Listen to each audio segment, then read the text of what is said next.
أحييكم بتحية الإسلام تحية مباركة طيبة. السلام عليكم ورحمة الله وبركاته. إن الحمد لله نحمده ونستعينه ونستغفره ونؤمن به ونتوكل عليه ونعوذ بالله من شرور أنفسنا ومن سيئات أعمالنا. من يهده الله فلا مضل له ومن يضلل فلا هادي له، وأشهد أن لا إله إلا الله وحده لا شريك له، وأشهد أن محمدا عبده ورسوله. أما بعد، قال الله سبحانه وتعالى في كلامه المجيد والفرقان الحميد: أعوذ بالله من الشيطان الرجيم، بسم الله الرحمن الرحيم. يا أيها الناس اتقوا ربكم الذي خلقكم من نفس واحدة وخلق منها زوجها وبث منهما رجالا كثيرا ونساء،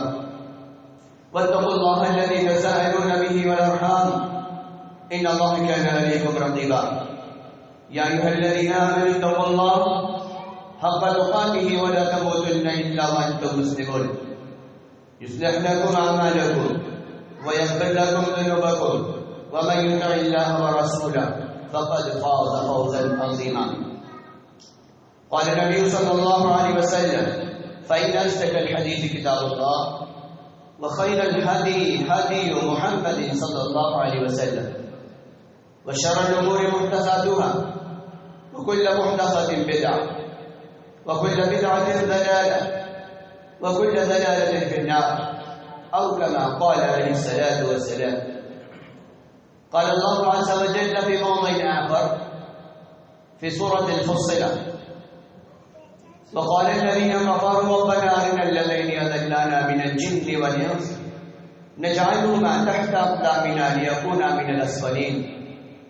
إن الذين قالوا ربنا الله ثم استقاموا تتنزل عليهم الملائكة ألا تخافوا ولا تحزنوا وأبشروا بالجنة التي كنتم توعدون. عن أنس رضي الله عنه قال: قال النبي صلى الله عليه وسلم: كل بني آدم خطاء وخير الخطائين التوابون. معزز سامعین کرام، حاضرین، دینی بھائیوں، بزرگوں، نوجوان ساتھیوں اور پردہ نشین خواتین اسلام، تمام تعریفات، توصیفات، حمد و ثنا،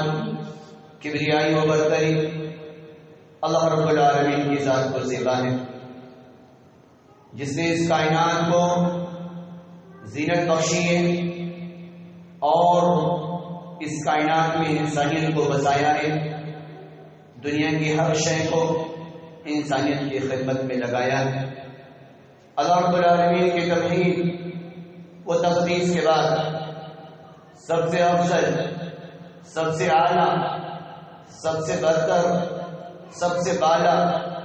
انسانیت کا رہبر، بھٹکے ہوئوں کو سیدھے راہ پر لانے والا، انسانیت کی ہمدردی میں شب و روز کا گزارنے والا، محسن انسانیت، سید الانبیاء، ختم الرسل، ساقی کوثر، شافی محشر، امام المتقین، افضل الانبیاء والمرسلین، جناب محمد رسول اللہ صلی اللہ علیہ وسلم پر درود و سلام ہو۔ سابقہ تمام کے تمام انبیاء پر درود و سلام ہو۔ اللہم صلی علی محمد وعلی آل محمد۔ سامعین، آج کے خطبے کا عنوان ہے عید کے فضائل اور ہماری ذمہ داریاں۔ اللہ رب العالمین نے بہت ہی بہترین موقع ہمیں عنایت کیا تھا، جو آج ہم سے جدا ہو رہا ہے، بڑے ہی دل کو ملال ہے اور دلی کیفیات بہت ہی اضطرار محسوس کر رہی ہے، کیونکہ بہت ہی پاکیزہ، بہت ہی متبرک خیر و بھلائی کا حامل یہ مہینہ تھا، جس کے سلسلے میں کبار علماء نے کہا ہے الصوم فرصۃ صالحۃ لتربیۃ النفس، کہ رمضان کا روزہ رکھنا نفس کی تربیت کا بہترین سرمایہ ہے۔ یہ سرمایہ آج مغرب کے بعد سے ہم سے جدا ہونے کو تیار ہیں۔ وہ مبارکبادی کے مستحق ہیں جن لوگوں نے رمضان المبارک کے مہینے کو پایا اور پانے کے بعد نیک عمل انجام دیے، چاہے وہ روزہ کا رکھنا ہو، چاہے وہ افطار کا کرنا یا کرانا ہو، چاہے ہماری ماں اور بہنوں کا سحری تیار کرانا ہو اور سحری کے وقت میں بیدار ہو کر نوافل پڑھنے کے بعد اپنے رب کی بارگاہ میں دعا کا کرنا ہو، یا اسی طریقے سے اور بھی دوسرے کاموں میں، نیکیوں کے کاموں میں حصہ لینا ہو، یہ سارے خیر ہی خیر تھے، بھلائی ہی بھلائی تھے جس کو ہم لوگوں نے انجام دیا۔ یقیناً یہ ہمارا انجام دینا اللہ رب العالمین کی عدالت میں یہ تمام اعمال پیش کیے جائیں گے۔ اللہ رب العالمین کا جب فیصلہ ہوگا تو یقیناً باب الریان کے دروازے کھول دیے جائیں گے، فرشتے ارد گرد کھڑے کر دیے جائیں گے، اور اللہ رب العالمین کا وہ منادی، وہ پکار لگانے والا یہ پکار لگائے گا کہ وہ کہاں ہے روزے دار، کہاں ہے راتوں کو جاگنے والے، کہاں ہے سجدہ کرنے والے، کہاں ہے صدقہ و خیرات کرنے والے،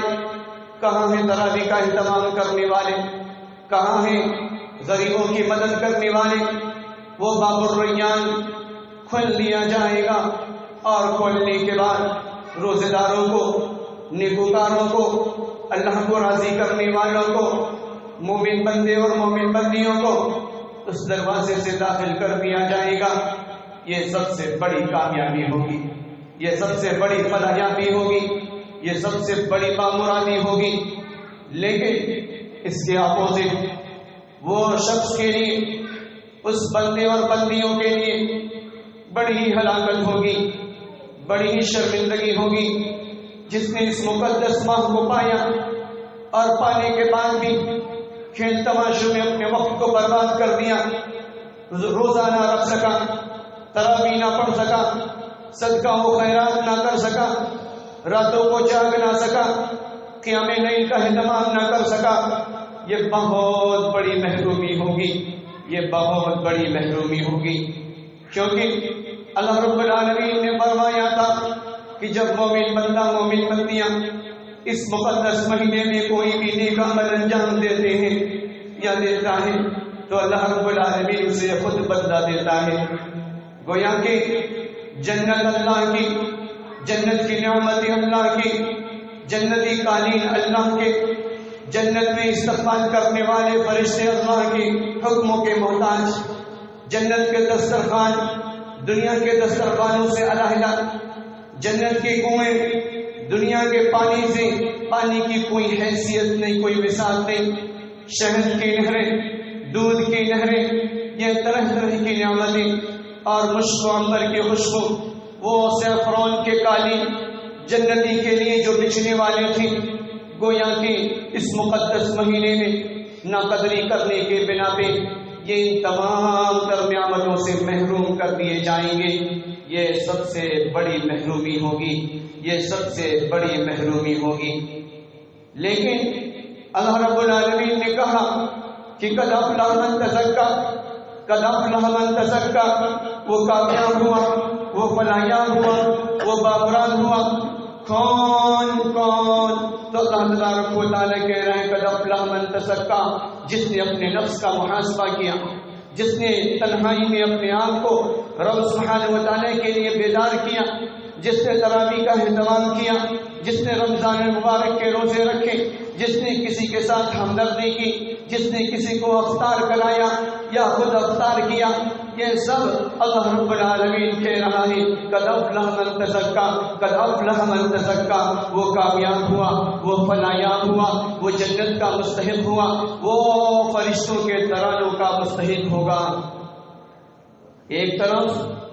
کامیابیاں ہی کامیابیاں ہیں تو دوسری طرف محرومی ہی محرومی ہے۔ ہم خوب اچھے طریقے سے جان سکتے ہیں کہ ہم نے رمضان کو کیسے گزارا، اور ہم خوب اچھے طریقے سے جان سکتے ہیں کہ رمضان میں ہم نے کون سے نیک عمل انجام دیے یا کون سی برائی کو ہم نے پروان چڑھایا۔ اگر ہم نے اچھائیاں اختیار کی تھی تو یہ مقدس مہینہ ہمارے لیے خیر و بھلائی لے کر اللہ رب العالمین کی عدالت میں سورہ فصلت میں اللہ رب العالمین کہتا ہے، آیت نمبر 30 سے لے کر ہم 32 پڑھتے چلے جائیں، اللہ رب العالمین کا قرآن کہتا ہے وَقَالَ الَّذِينَ كَفَرُوا رَبَّنَا أَرِنَا الَّذَيْنِ أَضَلَّانَا مِنَ الْجِنِّ وَالْإِنسِ۔ یہ لوگ جو محروم ہو گئے، رمضان میں روزہ نہ رکھ سکے، رمضان میں قرآن نہ پڑھ سکے اور رمضان کا یوں ہی مذاق بناتے رہے، وہ اللہ رب العالمین کے حضور پیش کیے جائیں گے۔ سورہ فصلت کی آیت نمبر 29 میں اللہ رب العالمین کا قرآن کہتا ہے وَقَالَ الَّذِينَ كَفَرُوا رَبَّنَا أَرِنَا الَّذَيْنِ أَضَلَّانَا مِنَ الْجِنِّ وَالْإِنسِ۔ وہ کہیں گے یا رب ہمیں وہ جنات کو دکھاؤ، ہمیں وہ سرکش شیاطین کو دکھاؤ، قید ہونے کے بعد میں جس نے ہمیں بہکا دیا، جس نے ہمیں محروم کر دیا، أَرِنَا الَّذَيْنِ أَضَلَّانَا مِنَ الْجِنِّ وَالْإِنسِ۔ اور دیکھنے کے بعد وہ انسان کہے گا میں تو محروم رہا، میں تو نماز نہ پڑھ سکا، میں تو صدقہ و خیرات نہ کر سکا، میں تو تراویح کا اہتمام نہ کر سکا، میں تو قرآن مقدس کی تلاوت نہ کر سکا، گویا کہ میں شیطان مردود کے بہکاوے میں آ گیا۔ أَرِنَا الَّذَيْنِ أَضَلَّانَا مِنَ الْجِنِّ وَالْإِنسِ۔ یا رب مجھے دکھا تو صحیح وہ کون ہے جس نے مجھے بہکایا، یا رب مجھے دکھا تو صحیح وہ کون ہے جس نے ہمیں روکے رکھا، ہمیں باندھے رکھا، حالانکہ تو نے تو سرکش شیاطین کو بند کر دیا تھا، تو نے تو جنت کے دروازے کھول دیے تھے، تو نے تو جہنم کے دروازے بند کر دیے تھے، پھر بھی یہ اس ظالم نے، اس بدبخت نے مجھے بہکا دیا۔ أَرِنَا الَّذَيْنِ أَضَلَّانَا مِنَ الْجِنِّ وَالْإِنسِ۔ تو لہذا اللہ رب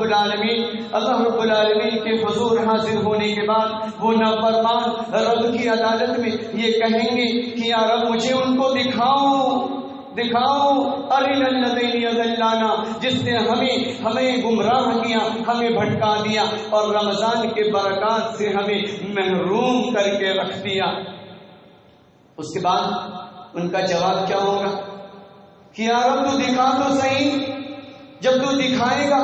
تو میں انہیں اپنے قدموں سے رون ڈالوں گا،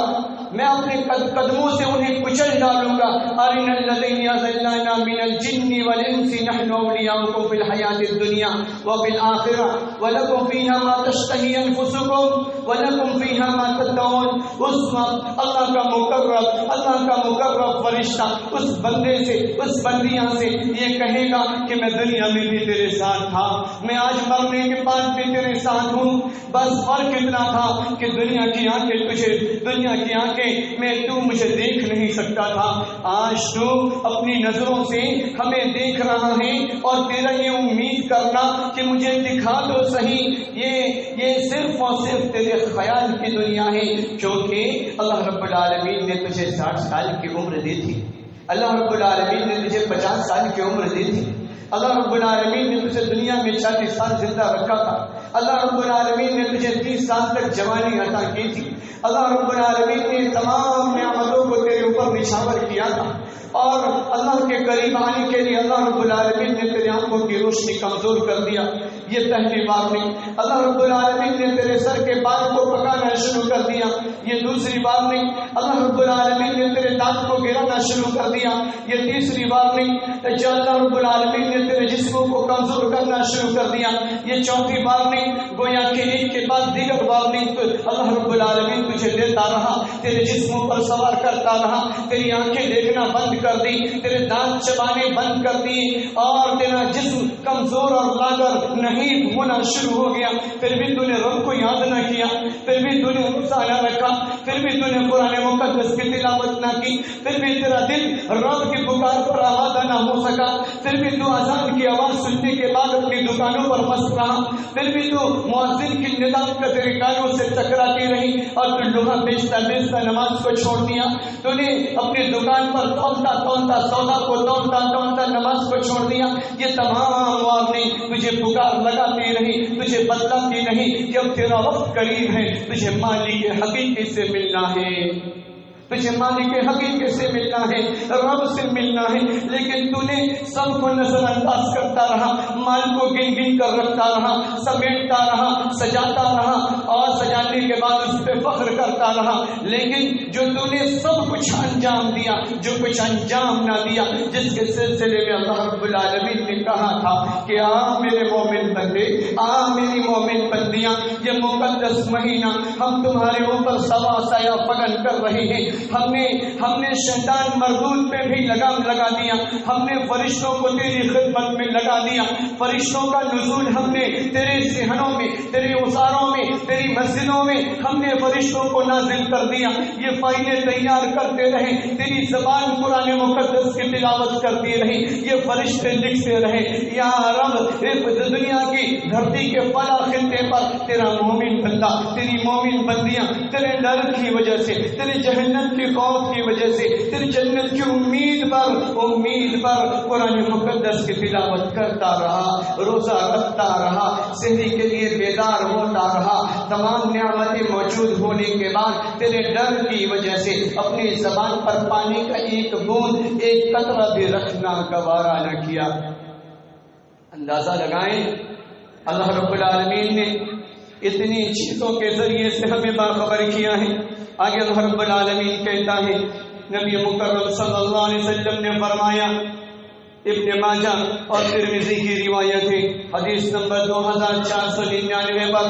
2499 پر یہ روایت موجود ہے. راوی حدیث سے انس ہے, وہ کہتے ہیں ان انس بن مالک رضی اللہ عنہ قال قال النبی صلی اللہ علیہ وسلم کل بنی آدم خطاء,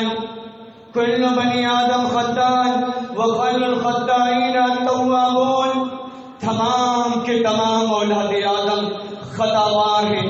مجرم ہیں. ہم ہرگز یہ خیالی دنیا میں نہ سیر کریں کہ ہم بڑے نمازی, بڑے متقی, بڑے پرہیزگار, خود قرآن کی تلاوت کرنے والے.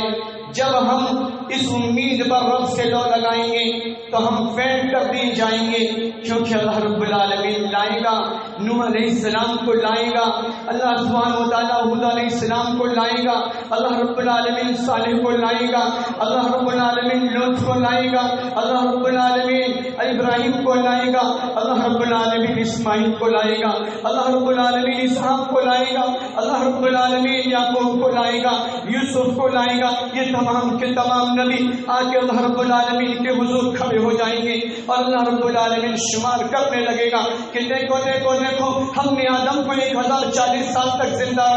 رکھا, اس نے خوب ہماری عبادت کی, اس نے خوب ہمارے لیے جاگا, اس نے خوب ہمارے لیے سجدے کیے. اس کے بعد اللہ رب العالمین نوح کو لائے گا اور کہے گا دیکھو ہم نے 950 تک اسے زندہ رکھا, اور اس نے خوب ہماری عبادت کی, خوب ہمارے لیے ریاضت کی, خوب ہمارے لیے زخموں کو برداشت کی. اس کے بعد صالح لوط, تمام کے تمام انبیاء عیسیٰ علیہ السلام تک سب کے سب لائے جائیں گے, جنہیں اللہ رب العالمین نے ڈھیر ساری عمریں عطا کی تھی,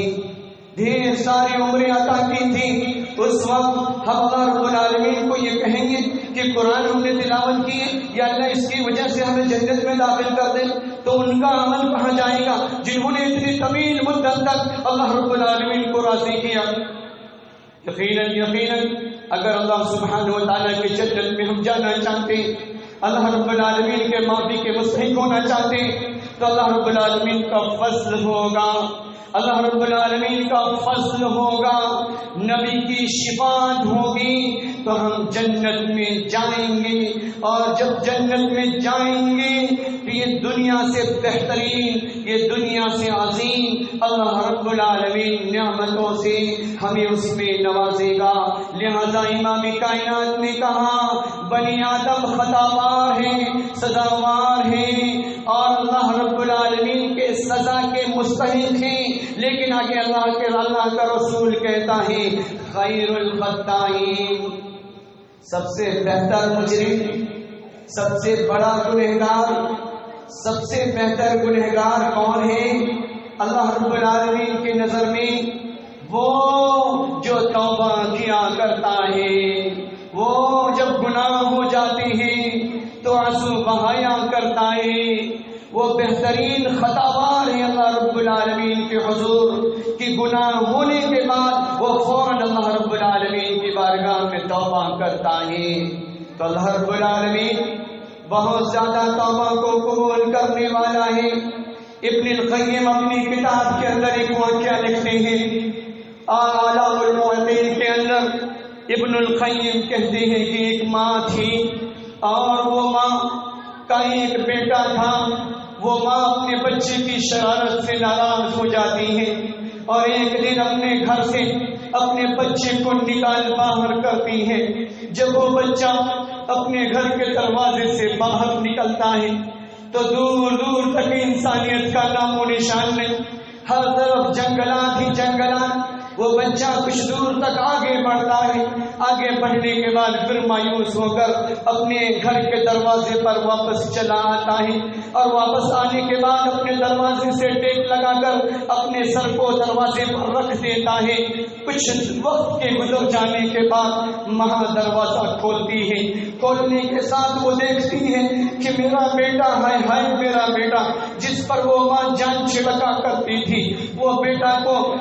کے جسموں پر مٹی کا ڈھیر پڑا ہوا ہے۔ وہ ماں مچل جاتی ہے، وہ ماں تڑپ جاتی ہے، اپنے بچے کو اپنے سینے سے لگاتی ہے، وہ چومنے لگتی، اپنے بچے کو پچکارنے لگتی اور کہتی ہے میرے لال ہے میرے لال، تو نے تو مجھے ناراض کر دیا، لیکن تو نے دوسرے در کی طرف جانا پسند کیا، لیکن میرے ہی در پر تجھے سہارا ملا۔ اے میرے لال، میں تجھے کیسے بھلا سکتی، میں تجھے کیسے فراموش کر سکتی؟ لہذا وہ ماں چومتی رہی اپنے بچے کے جسم کو سہلاتی رہی۔ دنیا کی ایک ماں جب اپنے بچے کے جدا ہو جانے پر، اپنے بچے کے بھٹک جانے پر اس طریقے سے محبت پشاور کرتی ہے، تو خلا وہ رب العالمین ہے، وہ رب السماوات والارض ہے، وہ آسمان کا مالک ہے، وہ زمین کا مالک ہے، وہ تحت الثری کا مالک ہے، گھنے جنگلات کا مالک ہے، جس کا لگام فرشتوں پر، جس کا لگام پرندوں پر، جس کا لگام پانی کے بہاؤ پر، جس کا لگام سورج کی شعاؤں پر، جس کا لگام چاند کی چاندناہٹ پر، وہ رب بھلا کیسے اپنے مومن بندے کو بھلا سکتا ہے؟ وہ رب بھلا کیسے اپنے مومن بندوں کو بھٹکنے کے لیے چھوڑ سکتا ہے؟ وہ رب بھلا کیسے معاف نہ کرے؟ معاف کرنے کے لیے رمضان عطا کیا، معاف کرنے کے لیے روزہ عطا کیا، معاف کرنے کے لیے تراویح عطا کیا، معاف کرنے کے لیے صرف 20 دن گزر گئے، گزرنے کے بعد اگر پھر بھی مومن بندے کی اگر معافی نہیں ہوئی تو اللہ رب العالمین نے کہا آج آ میرے در پر، لیلۃ القدر میں جاگنے کے بعد قرآن کی تلاوت کر لے، اپنی زبان کی حفاظت کر لے، اپنی نگاہوں کی حفاظت کر لے، مجھے راضی کر۔ اگر تو نے 10 دن تک اہتمام کر لیا اور 5 راتوں میں سے کسی ایک رات، مخصوص رات کو اگر تو نے پا لیا، 83 سال تک تیرا یہ گوشت والا جسم دنیا میں رہے یا نہ رہے، پانی پیے یا نہ پیے، ہوا لے یا نہ لے، لیکن میں تیرے اس عمل کی وجہ سے، تیری اس جاگنے کی وجہ سے، تیری اس قربانی کی وجہ سے میں تجھے 83 سال تک زندہ رہنے کا صلہ تجھے عطا کروں گا۔ اندازہ لگائیں تو اللہ رب العالمین تو ہمیں معاف کرنا چاہتا ہے۔ نبی مکرم نے کہا کہ سب سے بہتر خطاوار وہ ہے جو گناہ کے ہو جانے کے بعد فوراً اللہ رب العالمین کی عدالت میں آ جائے اور آنے کے بعد معافی مانگے۔ اللہ رب العالمین معاف کرنے والا ہے، اللہ رب العالمین صدر پوشی کرنے والا ہے. اللہ کی رحمت سے ہمیں مایوس نہیں ہونا چاہیے. اللہ رب العالمین نے بے شمار ایسے واقعات اللہ رب العالمین نے اس دنیا میں دکھائے ہیں. حضرت عمر رضی اللہ تعالیٰ عنہ کا دور ہے. یہ بڑے ہی جلیل القدر صحابی ہیں. مسجد نبوی کے اندر آرام کر رہی ہیں, سوئی ہوئی ہیں. ایک شخص بقیع کے اندر حاضر خدمت ہے اور وہ بقیع میں مردوں سے مخاطب ہو کر مردوں کو دیکھتے ہوئے وہ کہتا ہے یا رب العالمین میں نے پوری زندگی میں نے تجھے راضی نہ کیا, میں نے پوری زندگی ذکر و اذکار نہ کی, میں نے پوری زندگی قرآن مقدس کی تلاوت نہ کی, میں دھن بجاتا رہا, لوگوں کو سناتا رہا اور اپنی دفلی کا گرویدہ کرتا رہا. یا رب آج بقیع میں مردوں کے بیچ میں کھڑا ہوں, بھوک پیاس کی شدت مجھے تڑپا رہی ہے, میرا پیٹ دھسا جا رہا ہے, میں بیاکل ہو رہا ہوں. یا رب مجھے میری زبان سے کلمات ادا نہیں ہو رہے. یا رب میری مدد فرما, میرے بھوک کا انتظام فرما. یہاں پہ یہ کہنا تھا جس نے پوری زندگی اللہ کی نافرمانیوں میں گزار دی, اللہ کو ناراض کیا, اس کا یہ کہنا تھا بقیع کے اندر. اللہ رب العالمین فوراً حضرت عمر کو خواب دکھایا کہ عمر میرا مومن بندہ بقیع کے اندر ہے اور بقیع کے اندر اس نے میری پکار لگائی ہے, لہذا تو دوڑ اور اس کی مدد کر. عمر رضی اللہ تعالیٰ فوراً اٹھتے ہیں. اٹھنے کے بعد اپنے پگڑی کو اٹھانا بھی پسند نہ کیا, وہ فوراً بھاگتے ہیں کہ رب نے یہ پکار لگائی ہے کہ اس کی مدد فرما. لہذا حضرت عمر رضی اللہ تعالیٰ عنہ بقیع کے اندر پہنچتے ہیں. پہنچنے کے بعد وہ شخص نے دیکھا عمر آیا تو لہذا میری پٹائی کرے گا, وہ بھاگنا شروع کیا. تو اس نے کہا, حضرت عمر نے کہا اے اللہ کے بندے رک جا, ٹھہر جا. جس رب سے تو نے لو لگایا ہے, جس اللہ سے تو نے معافی مانگی ہے, جس کی پکار کے لیے تو یہاں پہ کھڑا ہے, اس رب نے مجھے بھیجا ہے تیری مدد کو. بتا تیرا مطلوب کیا ہے, بتا تیرا مقصود کیا ہے, بتا تیرا منشا کیا ہے. اندازہ لگائیں اللہ رب العالمین ایسے گنہگاروں کو بھی معاف کر دے تو ہم تو اللہ رب العالمین اور نبی مکرم کی امتی ہیں. اللہ رب العالمین نے جس کے لیے اللہ رب العالمین نے اتنے ترانے گنگنائے ہیں, اللہ رب العالمین نے اتنی نوازشوں کو نشاور کیا ہے, اللہ رب العالمین نے جس کے پکار پر اللہ نے کہا کہ یا محمد اپنے سر کو اٹھا, اور اٹھانے کے بعد سر تو اٹھا, مانگ تو صحیح تیرا منشا کیا ہے. لہذا نبی مکرم اللہ رب العالمین کے حضور عرش کے تلے وہ اپنے سر کو اٹھائیں گے, اور اٹھانے کے بعد اللہ رب العالمین سے کہیں گے امتی امتی امتی امتی. اللہ رب العالمین کے حضور نبی مکرم جسے طائف والوں نے ستایا, جسے احد کے میدان میں ستایا گیا, جسے بدر کے میدان میں جس کے صحابہ کو تڑپایا گیا, جس کے لیے شیطان مردود نے بھی مٹیاں بلائی اور اس نے تصدیق کی, جس نے نبی مکرم صلی اللہ علیہ وسلم کے اوپر آواش گنڈے موالی صفت انسانوں نے پتھروں کی بارش کی, وہ رب کا مقرب, وہ رب کا متقی, وہ رب کا پرہیزگار, وہ رب کا بندہ, وہ رب کا نبی, وہ رب کا رسول, وہ دنیا سے رخصت ہوتا رہا, لیکن ہمیں کبھی بھلایا نہیں. رب کی عدالت میں بھی ہمیں یاد رکھے گا. اور یاد رکھنے کے بعد دنیا جہاں تمام نبی پریشانی کے عالم میں ہوں گے, تمام نبی واسطہ دلا رہے ہوں گے, اس وقت میرا نبی مکرم جناب محمد رسول اللہ صلی اللہ علیہ وسلم اپنی امتی کی فکر کر رہے ہوں گے. اللہ رب العالمین کہے گا کہ آپ اپنی امت کو پہچانیے, آپ اپنی امت کو پہچانیے, نکالیے, باہر نکالیے. لہذا روزے دار کو نکالا جائے گا, قیام لیل کا کرنے والے کو نکالا جائے گا, افطار کرنے والا کرانے والوں کو نکالا جائے گا, وضو کر کے رکعتین پڑھنے والوں کو نکالا جائے گا، دن رات میں 12 رکعت پڑھنے والوں کو نکالا جائے گا، اللہ رب العالمین کے ہاں اچھی بولنے والوں کو لایا جائے گا، اور نبی مکرم پیشانی سے شعائیں پھوٹیں گی، اس امتی کی پیشانی سے شعائیں پھوٹیں گی، اور اللہ کا آخری رسول ان شعاؤں سے ہمیں پہچان لے گا، ان شعاؤں سے، اس شائننگ سے ہمیں پہچان لے گا۔ یہ اس وقت ہوگا جب ہم نماز کی پابند ہوں گے، یہ اس وقت ہوگا جب ہم اعضائے وضو میں اپنے جسمانی اعضاء کو دھو رہے ہوں گے، یہ اس وقت ہوگا جب ہماری زبان سچ بول رہے ہوں گے، یہ اس وقت ہوگا جب ہماری پیشانی رب کے بارگاہ میں جھک رہے ہوں گے، یہ اس وقت ہوگا جب ہمارے پیٹ بھوک اور پیاس کی شدت کو برداشت کر کے رب کی پکار لگا رہا ہوگا، یہ اس وقت ہوگا بھوک کی وجہ سے نکلنے والے منہ سے بدبو جس کے سلسلے میں امام کائنات نے کہا اللہ رب العالمین کو بہت ہی پسند ہے فم الصائم اطیب عند اللہ من ریح المسک، کہ اللہ کو اس روزے دار کی منہ کی بدبو مشک سے زیادہ ہرن کے ناپے سے نکلنے والا تقریباً 1.5 لاکھ روپے تولہ بکنے والا وہ اس سے بھی زیادہ محبوب تھا اللہ رب العالمین کو۔ یہ ادا جو ادا کو ہم پیچھے چھوڑ گئے، جو آج ہم سے رخصت ہو رہا ہے، جو آج ہم سے جدا ہو رہا ہے، جو آج ہمیں خیر بات کہہ رہا ہے، تو گویا کہ جن لوگوں نے اچھے عمل انجام دیے ان کے لیے نور ہی نور، ان کے لیے سفارش ہی سفارش، ان کے لیے بخشش ہی بخشش، ان کے لیے جنت ہی جنت، اس کے لیے نعمت ہی نعمت۔ اور جن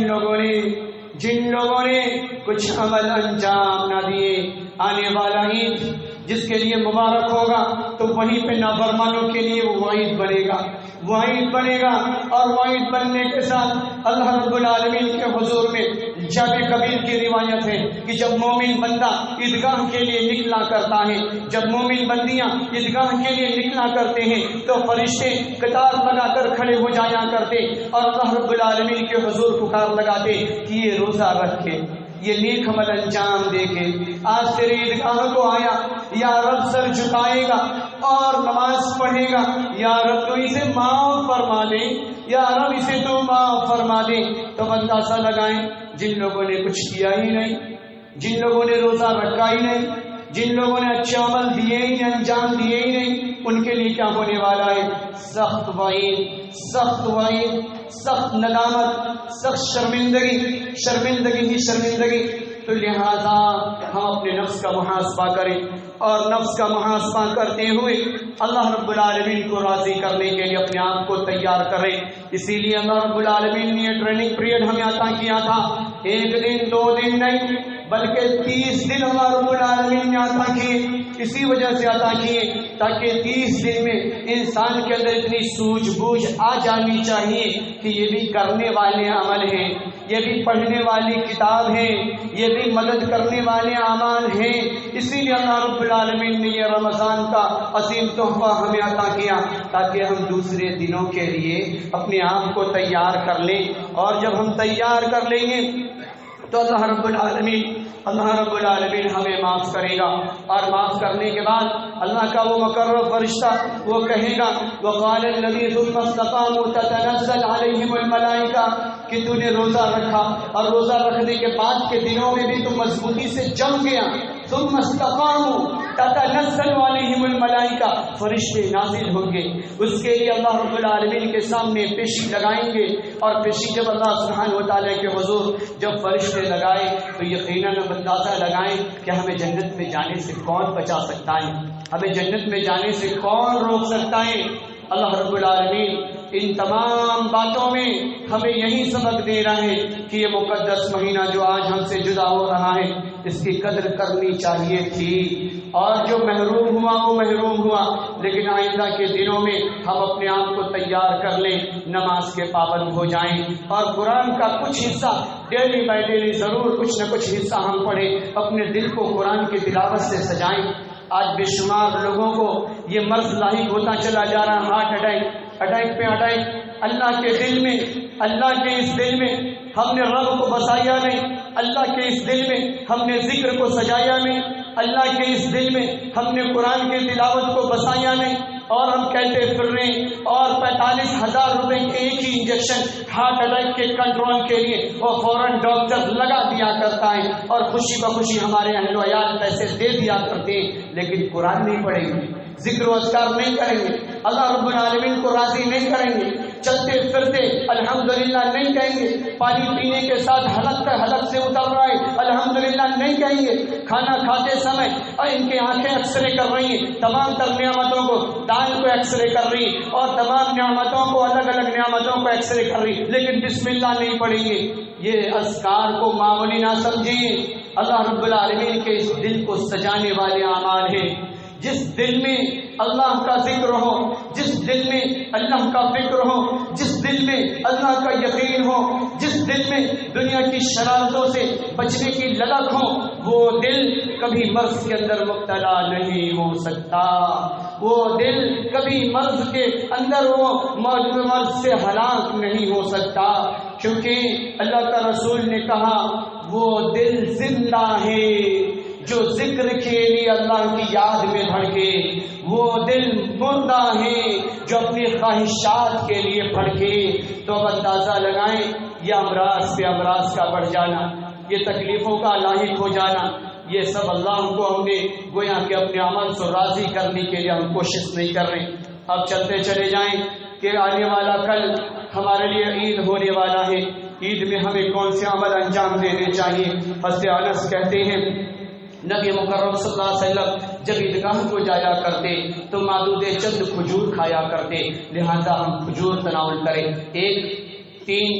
5، 7 جتنا بھی میسر ہو ہم میٹھی چیزوں کو استعمال کر کے عیدگاہ کی طرف اپنے قدم کو بڑھائیں۔ اس کے بعد نبی مکرم نے فرمایا یخرج الی العید ماشیا، کہ عیدگاہ جب جاؤ تو پیدل چل کے جاؤ، لہذا اپنی بائک کو اپنے گھر پہ رکھیں اور عیدگاہ یعنی اس مسجد کو آئیں تو آپ پیدل چل کے آئیں، کیونکہ پیدل چل کے آنے پر زیادہ نیکیاں ہیں، اور ہم نے رمضان کے دنوں میں نیک عمل انجام دیے، اس کے ساتھ ہم پیدل چل کے عیدگاہ کو آئے تو اور زیادہ نیکیوں کا ذریعہ ہے۔ اس کے بعد اللہ کے رسول نے کہا کان النبی صلی اللہ علیہ وسلم اذا یوم عید خالف الطریق، نبی نے فرمایا کہ جب عید کا دن آیا کرتا نبی محترم صلی اللہ علیہ وسلم جب عیدگاہ کو تشریف لایا کرتے، جب واپس جاتے خالف الطریق راستے بدل دیا کرتے، لہذا ایک راستے سے اگر ہم آ رہے ہیں تو ہم راستہ بدل کے واپس جائیں تو ہمیں نیکیاں ہی نیکیاں ملیں گی اور سنت کو زندہ کرنے کا اجر بھی ہمیں ملے گا۔ اور آگے چلیں، اور خاص طور سے ماں اور بہنوں اور بچیوں کو بھی اپنے ساتھ عیدگاہ کو لائے، اس لیے کہ نبی مکرم نے فرمایا، ام عطیہ کہتی ہیں قالت امرنا رسول اللہ صلی اللہ علیہ وسلم، ام عطیہ کہتی ہیں کہ نبی مکرم صلی اللہ علیہ وسلم نے ہمیں حکم دیا کس چیز کا؟ ان نخرج الحیض یوم العیدین، کہ ہم نکلے عیدگاہ کے لیے اس حال میں اگر ہم حائضہ ہوں، اگر ایک مخصوص ایام بھی چل رہا ہو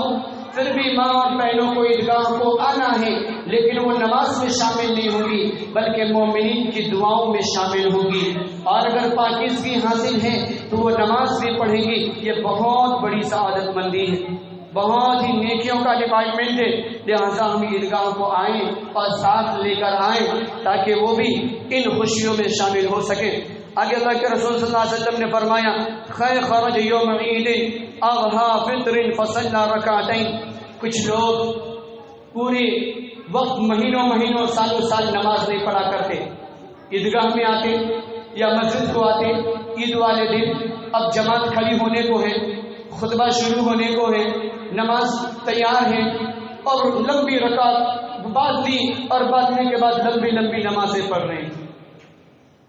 عید الفطر یا عید الاضحیٰ کی نماز سے پہلے کوئی نوافل نہیں، کوئی سنت نہیں، اگر ہم نے فرض نہیں پڑھا تو فرض ہم وقت کا خیال رکھتے ہوئے پڑھیں، لیکن عیدگاہ میں آنے کے بعد ہمیں کوئی نوافل پڑھنے کا اہتمام نہیں کرنا۔